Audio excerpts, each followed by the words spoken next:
if an opportunity presents itself, especially in those early days, I think you're better off saying yes to it and maybe biting off a little bit more than you can chew, because for us, it certainly led to our biggest successes when we did that. Hey, it's Shuang Esther Shan, and welcome to Shopify Masters, your companion for starting and building a business. Growing a community today takes more than just creating engaging content on social media or building a business online. It's about hosting events, creating life-changing programs, and meeting customers where they are. This is how Gym+Coffee scaled itself to a eight-figure lifestyle brand that's beloved by its community. CEO and co-founder Niall Horgan is my guest today, and we're going to chat all about impactful events, meaningful partnerships, and retail expansion. Niall, welcome to the show. Thank you. Yeah, delighted to be here. Very delighted to have you. I know that you and two buddies had this idea for Gym+Coffee. It's surrounding this philosophy of balancing this healthy routine and also enjoyment of social activities. So you actually wanted to build a community around this philosophy more so than a brand itself. Tell us, how were you able to create a community through events and also word of mouth? Yeah, sure. So I'll try summarize those early days as well as I can. We were very much inspired to set up Gym+Coffee from the lifestyles that we were living ourselves. So we were three close friends. We were really big into exercising, into socializing, and it felt like our lifestyles were starting to change as we, maybe got a little bit older. But, instead of maybe going to the pub and meeting your friends, it was all about going for an early morning run, getting a coffee with them afterwards, going to the gym. And we used to, build our social schedules around our exercise schedules. So we had a real passion for that lifestyle. And then from a professional point of view, we really wanted to create a business in that space. So again, as customers first, we looked at what was happening with people's, clothes and fashion sense. And as three guys who lived in comfortable hoodies and comfortable clothing, we wanted to create clothing that matched that lifestyle, that essentially you could wear all day long, that you could equally work out in, you could equally chill out in. So that was the genesis of what Gym+Coffee was. And that's where the strange name came from as well for a clothing brand and a clothing business. But it was really about creating quality apparel to match that lifestyle. So that was, I guess, part one of the jigsaw.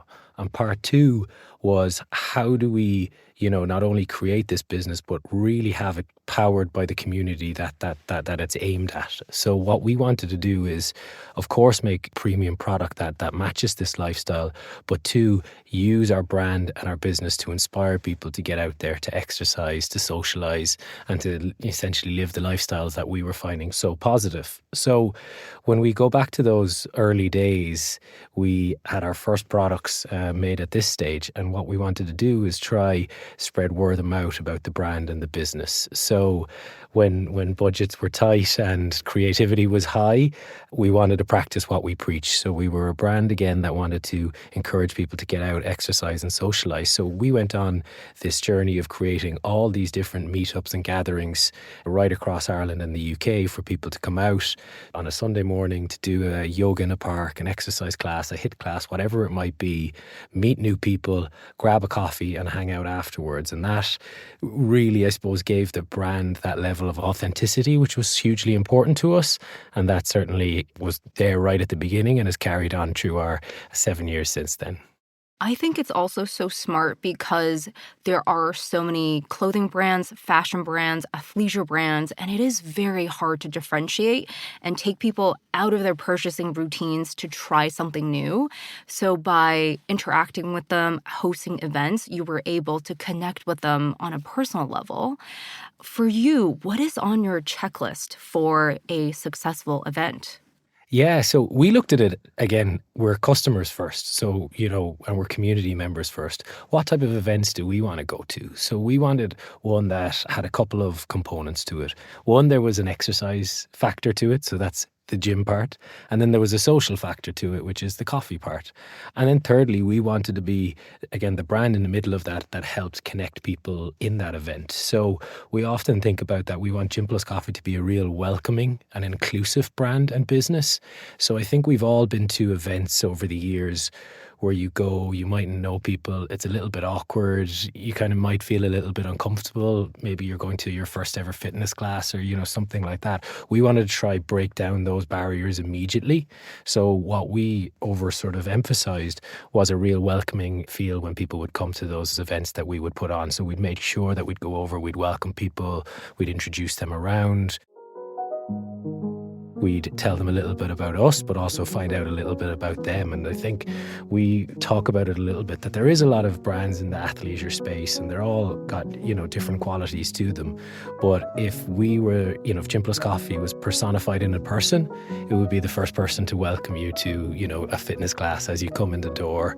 Whereas we think maybe some other brands out there might be in the corner taking a selfie of themselves. We wanted to be, the people that are welcoming you to those events. And again, that kind of matched our personalities, and it certainly matched the brand and the business personality as well.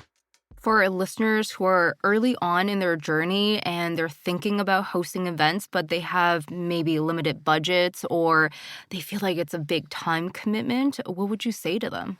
Yeah, it's a good point. I think there is a level of commitment to it. But I should really say that, our first events were small. Our first one we did, I think there was maybe 20 people at it in a local park. The same ethos was there, but it was very much smaller numbers. And it was about growing and, using that first one to get momentum behind what you're doing. So we did really commit to it. And we committed to this 10-week event series to begin with.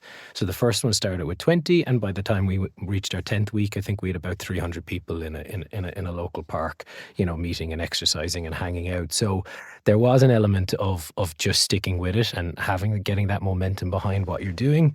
And at the same time, look, we were as creative as we could be about that. Even if there was, 10 people in the park, we were tailoring our Instagram stories to make it look a little bit bigger and, just give the illusion that the brand was bigger than it was in those early days.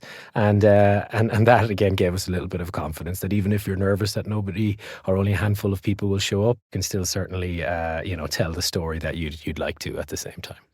Mm-hmm. So you have the foundation of the community, and of course, you crafted products that you wanted to see that were missing in the market.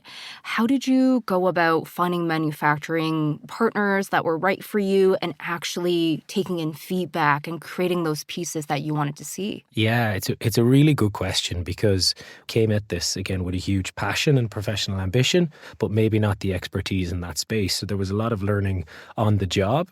We again had some non-negotiables right from the beginning. We wanted to make sure that the product was really high quality because it doesn't matter how good your marketing is or your community. If somebody gets a product in their hand and it lets them down, then it's hard to get them back. So we wanted to make sure that people were incredibly impressed by the product once they got it in their hands. But early days, our first designs were a few reference pictures and then a really detailed Microsoft Word doc trying to explain what we had in our heads.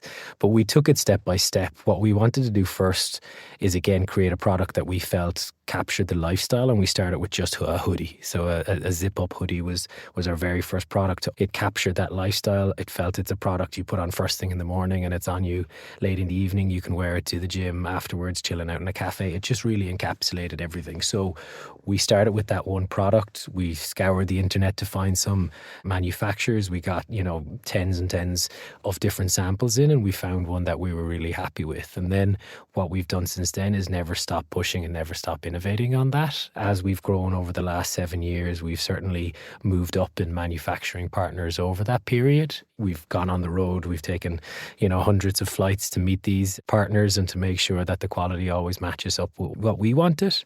And then at the same time, we've broadened the product range as well. So again, it may have started with just hoodies, but now you can get t-shirts, shorts, hoodies, crews, fleeces, beanies, socks, everything you can imagine that you'd expect from an athleisure brand.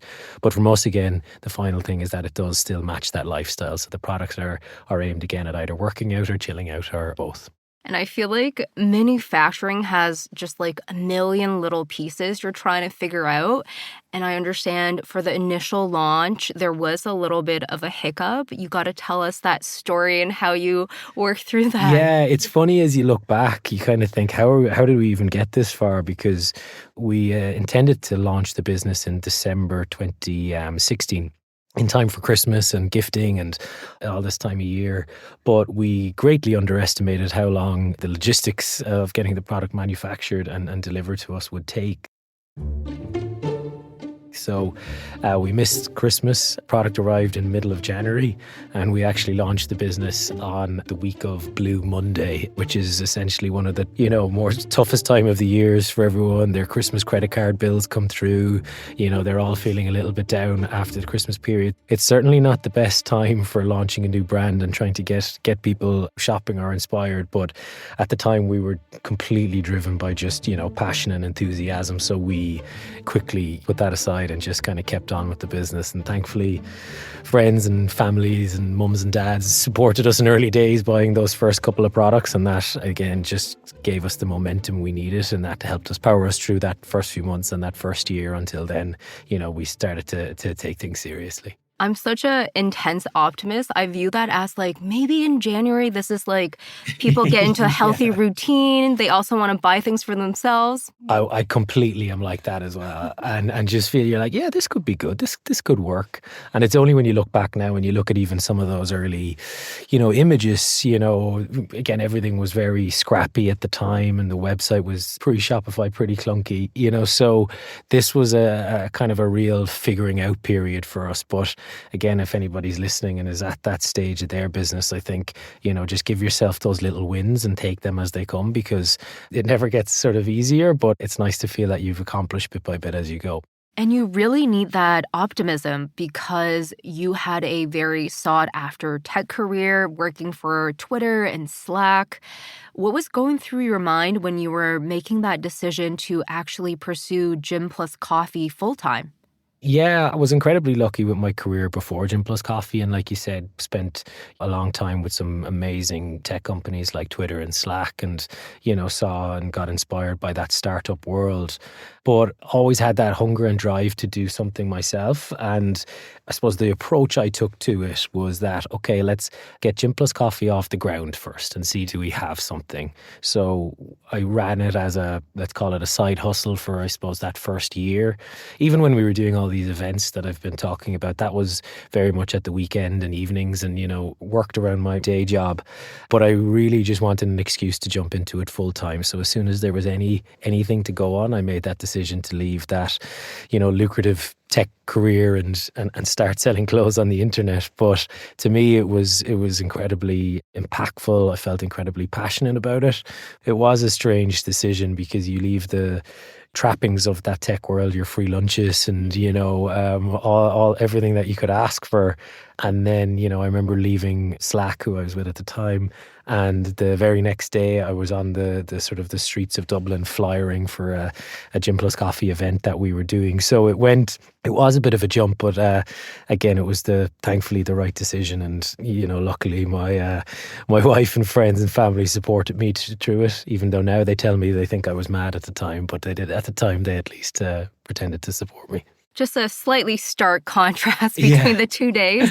But yeah, I love that. And I love highlighting stories like this because I think a lot of the times we hear a lot of stories about taking risks, but we should highlight taking calculated and well thought out risk. And I like the fact that you highlighted you did spend a year building up this side hustle. Yeah. And I think there's a lot you can do with that because sometimes, I think that's it, that calculated risk. And you can put additional pressure on yourself if you jump into it straight away before you've even, developed the brand or the business. And that puts additional pressure on supporting yourself or your family or whatever it may be.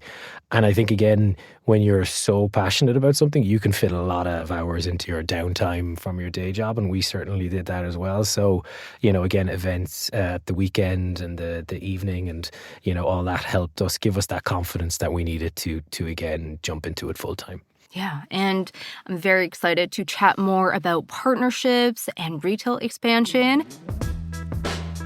Before we continue with today's show, I want to share some exciting news with you. Our podcast, Shopify Masters, just got nominated for a Shorty Award in the Best Branded Podcast category. We are so honored and would love your support. You can vote for us every single day until the end of April. Visit shortyawards.com. That's SHORTY awards.com, or check out the link in our description to vote. Thank you so much. So a lot of business owners are perhaps going into retail for the first time, and it might be really intimidating. But Gym+Coffee actually experimented with the channel before taking it full on. Talk to us about testing out this expansion. Yeah, absolutely. So I think, again, if we think of a business plan day one, or whatever form that was in, we didn't have, physical retail as part of that. But as the brand and the business developed and as opportunities presented themselves, we said yes to a lot of things. So physical retail opportunity popped up probably, 2 years into the business in 2018. There was a big shopping centre that gave us an opportunity to have a 2-week pop-up in the shopping centre for a very good price. So we said, okay, let's see if we could do this, and it would be a good opportunity to test, can we move from just being an online business to, having that offline element to it as well. So very new to us, so we called in every favour and every person we knew to help essentially create and fit out a retail store, got friends and family in to help work at it for that 2 weeks, and we were absolutely blown away. There was tens, if not almost hundreds of people queuing the very first day when we opened. I think at that stage we had built a bit of momentum online and people wanted to see Gym+Coffee in real life, or at least the retail aspect. We just were absolutely out the door for those 2 weeks. So it really got us thinking that, okay, there's an opportunity here to join these two worlds. And I think some of it was consumer based, right? Because I think regardless of your sort of age and demographic, some people like shopping in store and some people shopping online. And there's definitely a lot of people who like both. So you might discover a brand offline and then shop online. And, it felt that we were missing an opportunity by not playing in both those worlds. So there was that aspect to it. And then from our point of view and our brand point of view, it allowed us to, again, sort of manifest Gym+Coffee in the real world. So we used our retail store, our clubhouse as we call it, again, to do, events and experiences there on a weekly basis. So everything from, again, fitness classes, yoga classes, diet workshops, journaling workshops, podcast recordings. We now had a base that we could do that. So that was quite powerful for us and helped, again, I suppose, drive an extra level of authenticity to the brand. It was our first step into it. And then in maybe the same way where we were a little bit calculated earlier, we just started to evolve that piece by piece as the years went on. Started with, a number of other pop-up retail stores. They tended then to, extend an extra couple of weeks or extra couple of months. And now we've got 7 full-time retail stores across Ireland and the UK. And then we've got 30 retail wholesale partnerships across the region as well. And then always looking at opportunities for pop-ups as well. So I think for us, it was a good lesson in that if an opportunity presents itself, especially in those early days, I think you're better off saying yes to it and maybe biting off a little bit more than you can chew, because for us, it certainly led to our biggest successes when we did that. Mm-hmm. And especially for us at Shopify and the community, I feel like unified commerce has been a new buzz term. It's good for the customer because they get so many multi-touch points to interact with a brand, and then the brand can actually gather data, understand the customer better as well. You're so right. And for us, and rightly so, giving a shout out, the fact that we could have Shopify, which we've built our business, our e-commerce business on, then could provide what we needed for point of sale and retail, just made it so much easier for us. And then we could actually have the data that backed up the decisions that, okay, these customers are coming in through our stores. It's a real great acquisition channel for us. They're then moving to shopping online, and we were able in a seamless way to track all that and have that kind of integrated into the business. So that not only helped in terms of the ease of setting things up, but also it really helped us understand our customer or our business better. So yeah, just having all that at your fingertips, so much easier now than I guess it ever had been before. It would have been a daunting task, I guess, maybe 10 years ago, but now it made total sense and was very easy for us to do. Very glad to hear.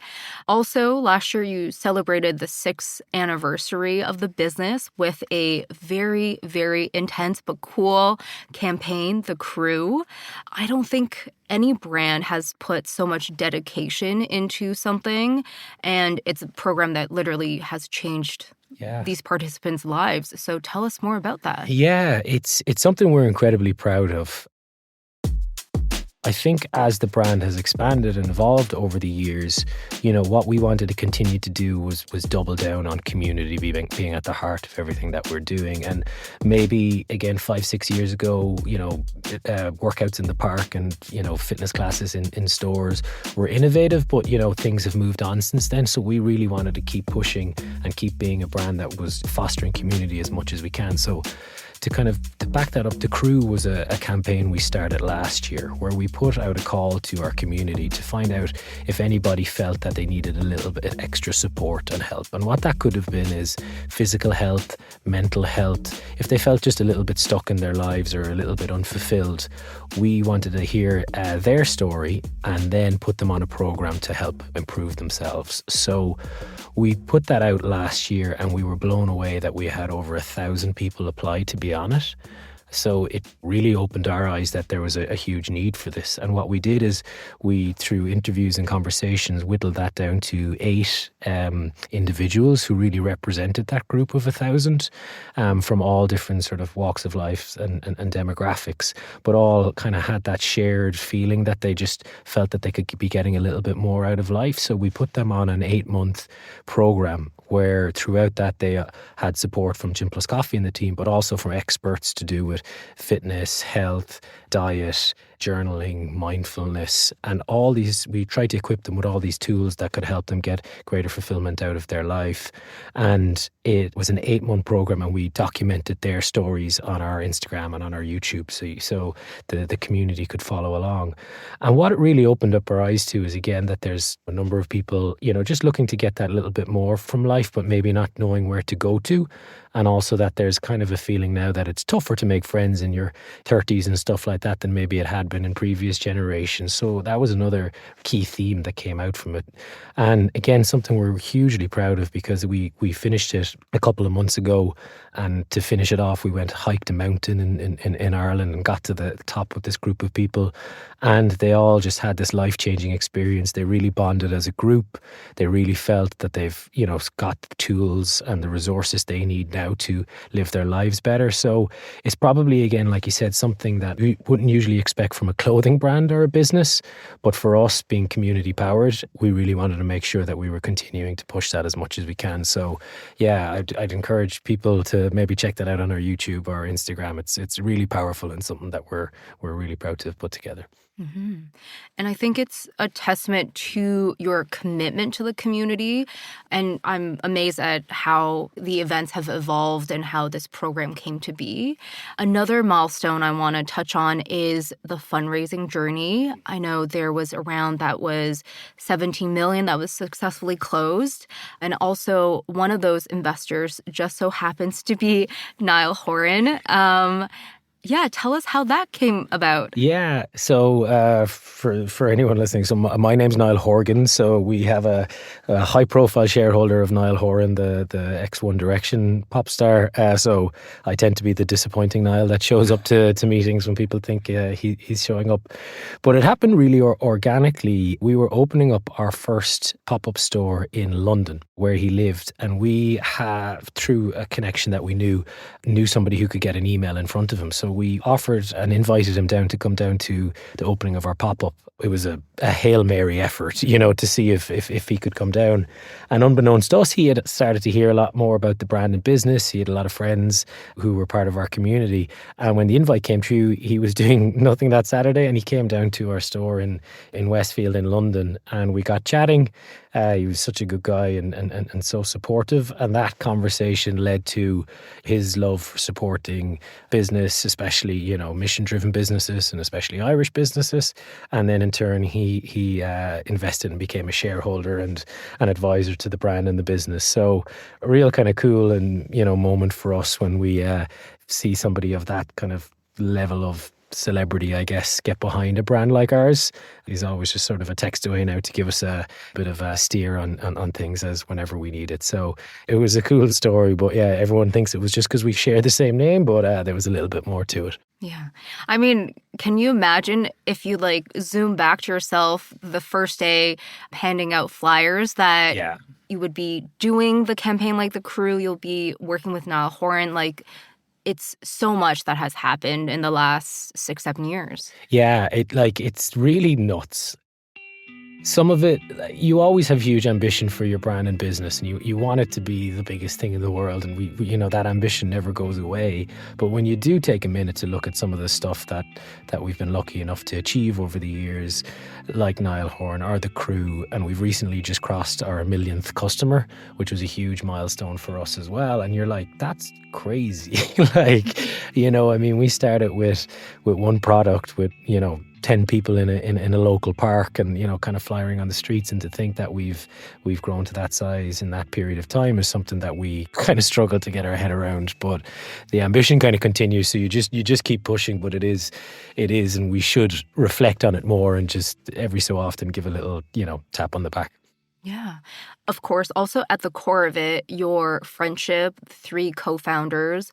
What advice do you have for maintaining the friendship and also the business relationship over the years that you're growing your relationship alongside with the business as well? Yeah, it's a funny one, because I remember when we started, you would get, people saying, "Oh, be careful, going into business with your friends." Obviously there's stories over the years where that doesn't work out.